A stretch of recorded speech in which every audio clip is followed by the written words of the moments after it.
sad, disturbing, alarming, horrifying, and a much longer list of such adjectives. The shooting by police here, locally, and other places in the nation. The shooting of police in Dallas and the death of 5 of them. North Minneapolis, the shooting death of a 2-year-old. For all cause for concern to make us pause. Some of them happened by tragic accident, I suppose, by mistake, tragic mistake. Some of them happened through evil intent. And it kind of makes me wonder, what if that was my brother, or my dad, or my son, or my friend? What if that was my 2-year-old who died? How would I feel?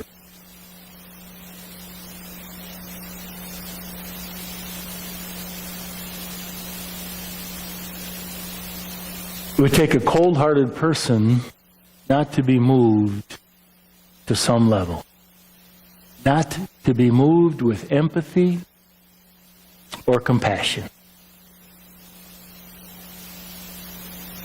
And that's really the problem, isn't it?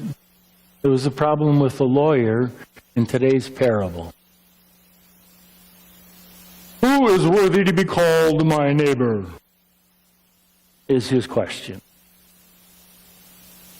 First he asks, what must I do to gain eternal life? What's the secret to life? Jesus says, well, what does the law say? Love God with your whole heart, being, mind, and strength. Love God, love your neighbor as yourself. So Jesus is saying, you already know this. But you know it in your head. That's when he knows that because that's when the lawyer says, well, who is worthy to be called my neighbor? So what Jesus does is tells this parable. World-known parable, one of the most well-known. And in the telling of that parable, he's actually asking a different question. Not who deserves to be called my neighbor, that I might have a heart for that person. He changes the question to who is neighbor to those in need, who deserves the right to be called a neighbor because of what they do. So he's saying, what does it look like from the ditch? Looking up, half dead, struggling for life, in whatever way we might be struggling for life. And as we saw, the lawyer knew in his head, but hadn't made the connection to his heart, that the one who treated him with compassion was the one who deserved to be called neighbor.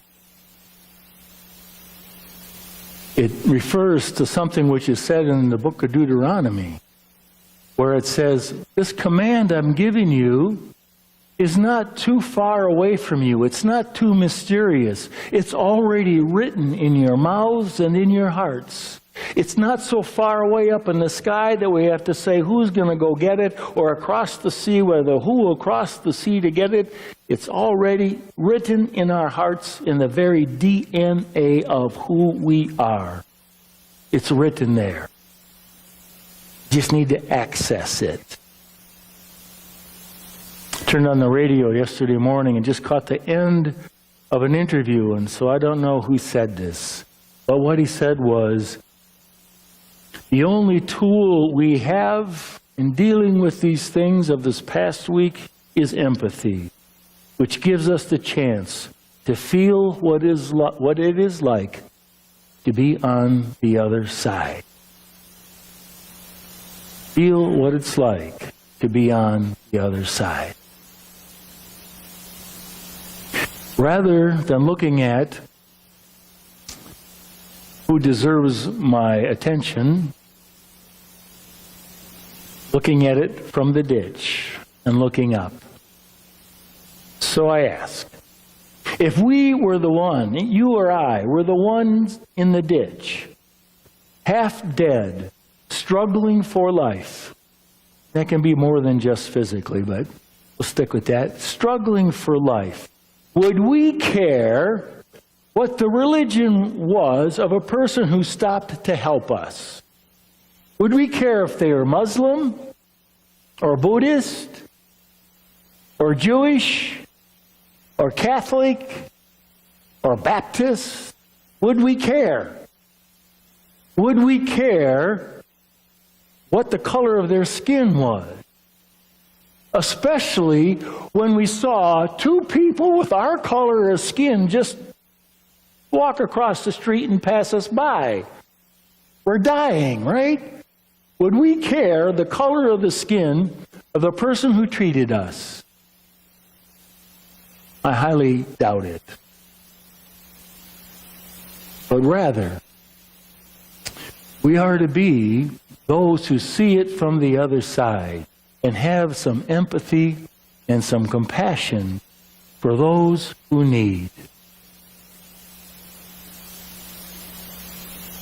Can you think of a time or times in your life when you have passed by somebody in need?